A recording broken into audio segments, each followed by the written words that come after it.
to the Great Loop Aboard the Perch. I'm Kim Russo with AGLCA.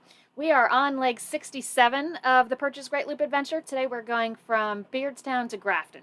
So if you have watched leg 66, we were tied up with, probably 15 to 18 other loopers at Logsdon Tug Service and had a plan to leave there in the morning. As we've discussed before, the best plan if there's a lock nearby is always to have one person from the group give a call to the lock and get an idea of what time you should arrive, because the lockmasters appreciate having just one call instead of 15. And it also, you can stay safely tied where you are until the lock is closer to being ready. That didn't work as well on this day as it sometimes does.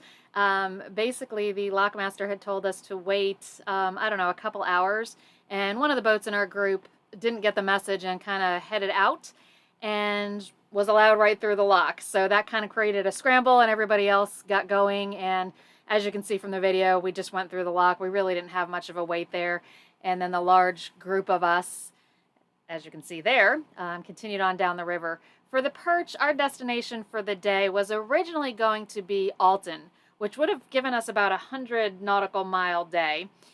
As we kind of continued along, we thought to ourselves, why are we not stopping in Grafton? It's about 20 miles shorter, and it would certainly make the rest of the journey a little bit easier. That was a looper on a sailboat you just saw there with the mast down, and we saw some cows along the way, which is kind of a unique sight on the waterway, although we did see it a few different times on the Illinois and Mississippi rivers. So the Perch was originally, as I said, headed for Alton. We called Grafton to make sure there was space and revised our plan accordingly. So when you look at our overall track for the day, you'll see there were sometimes we were going a little bit faster when we were thinking we were trying to make Alton. Once we changed the plan to Grafton, we did slow that down just a little bit, which was helpful. That picture there is a ferry that runs back and forth on the river here. You do want to be cautious of that.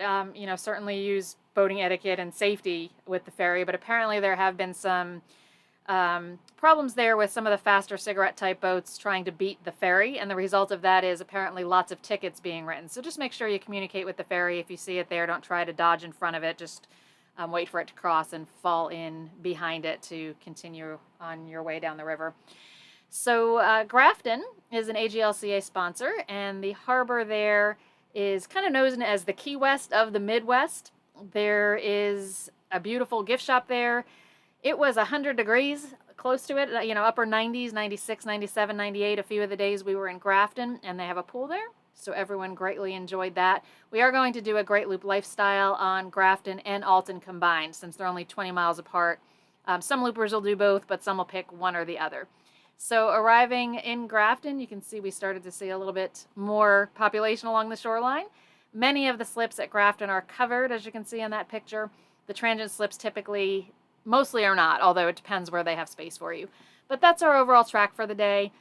7 hours underway, 76.5 nautical miles. We were really pleased that we had altered our plan and decided to go to Grafton. We averaged 10 knots, but maxed at about 20. And from the overall path, you can see we were kind of going faster for a portion in the middle there. And that was after we got through the lock. Still thought perhaps we were going to Alton, and then adjusted back to a slower speed when we made our confirmation with Grafton. So that was leg 67.